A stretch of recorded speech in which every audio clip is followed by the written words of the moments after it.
Hello again, everyone. We're here to bust open some more vintage football packs. This time we're breaking open the 1974 Topps Football Fun Packs. Now, before I get into this, let me remind you to please be sure to hit the subscribe button. The more subscribers we have, the easier it is for us to do more of these videos and do the types of videos you want to watch. So thanks again for that, and remember, hit the subscribe button. Now let's get into 1974 Topps Football. Now, you've got a lot of the same stars of the 70s that you see in most of the other sets. You've got Terry Bradshaw, Roger Staubach, O.J. Simpson's in it. But for 1974, you had a number of rookies. You had guys like John Hanna, Ray Guy, Jack Reynolds. Ahmad Rashad's first card is 1974 Topps Football. There's also the rookie card for John Matusak, who you may remember as who he went into acting after his football career, and he played Sloth in the Goonies. So his rookie card is in 1974 Topps. Now, and it's also 1974 also had the final card for Hall of Famer Johnny Unitas. In total, there's, as you can see on the wrapper, there's 528 cards, all released in one single series, and there are 60 Hall of Famers in the set, so you can get some pretty decent players in it. Now, let me straighten this out. Now, these football fun packs are different from regular packs. Now, let me give you a better look at what these are. Now, in 1974, now Topps football cards were always popular, but not as popular as baseball. So, in 1974, Topps did something that they had done in the past, and that was these fun packs. And what they are essentially 2-card packs, just 2 regular cards. Now, they did these fun packs to be given out as Halloween treats instead of candy. It's pretty ingenious, and it's a pretty cool concept. It's something that even Donruss picked up in the 80s and 90s. They did some Halloween packs to promote their cards. Now, for people who collect 1974 football, the fun packs are inexpensive because you've got only 2 cards in it. But for collectors who are looking for mint condition cards, this is an issue because not only do you see it's a little easier for some damage to appear on the cards, but also when these were sealed, you can kind of see here. Let me see if I can kind of chip this off. You get this wax. Now, when these were sealed, the wax tended to get on the back card, so it affected the quality and the if you wanted to get that card graded. So, but I found these 2 packs on eBay. They were a great price. I love football cards, especially from the 70s. As a Cowboys fan, I'm always looking to pick up 70s Cowboys.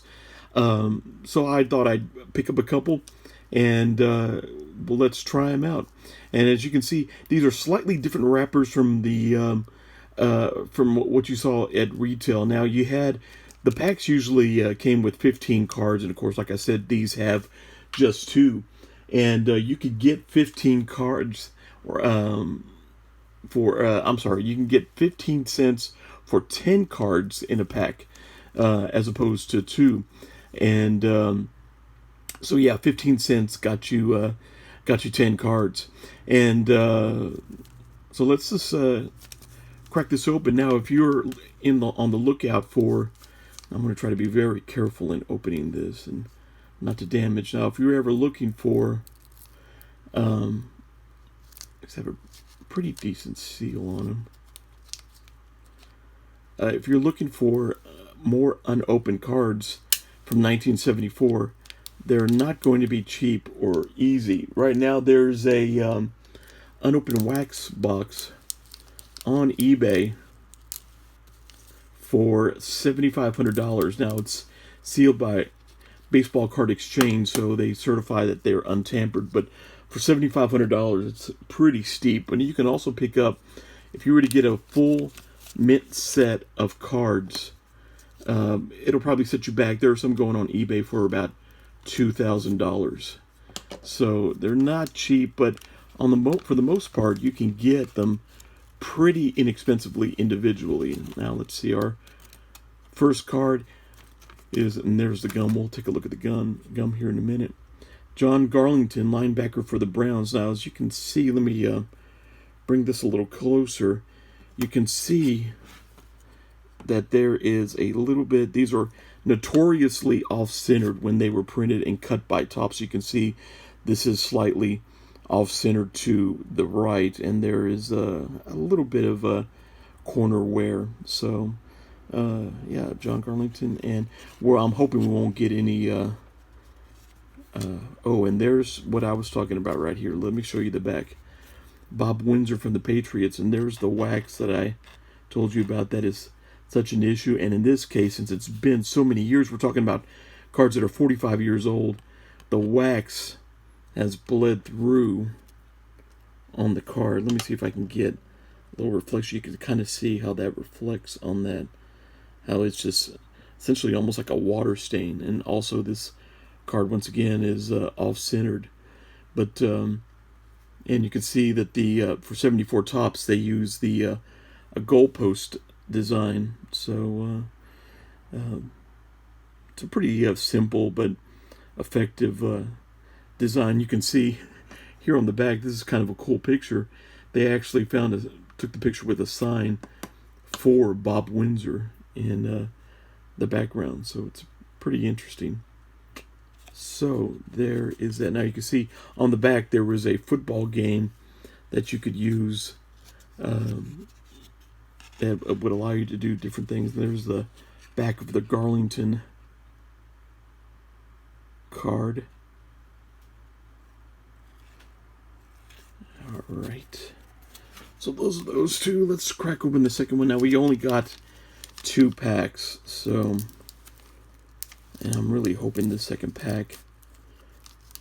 I wasn't expecting to get many major stars when you're only getting 2 cards in a pack, which is why they were so cheap, but I'm really hoping that they're not damaged in any way. It looks like I may have gotten one of the Eagles here, and it's a little bit damaged. Yeah, we got Tom McNeil, punter for the Eagles. Mike Eichscheid, boy, I'm punter for the Vikings. So we got 2 punter cards in this, which is kind of terrible. Let me, as you can see, you can kind of see what the wax has done to that, which is why these packs are not very popular with collectors. And Tom McNeil went to Stephen F. Austin here in Nacogdoches, Texas. Pretty interesting. And lives in Houston, or he did. Not sure if either of these guys are still alive. So those are the 2 packs, the 2 cards that we picked up. As you can see, 2 of the cards are in pretty bad shape because of the wax. And pretty much all of them appear to be off-centered, so which is why it's so hard for these to grade very well. So that's it. Those are the 4 cards. Oh, let's take a quick look at the gum. Is surprisingly intact. I'm not sure if the gum was part of, that may have been part of the staining that you see. That's probably what that is right there. That feels like a gum stain. I mentioned it was wax, but it's the gum. Let's take a look here. God, and amazing, 45 years and they still look the same. I won't even bother to try to eat it. So anyway, those are the cards. Thanks for watching, and be sure to leave your comments and hit that subscribe button. Thanks for watching.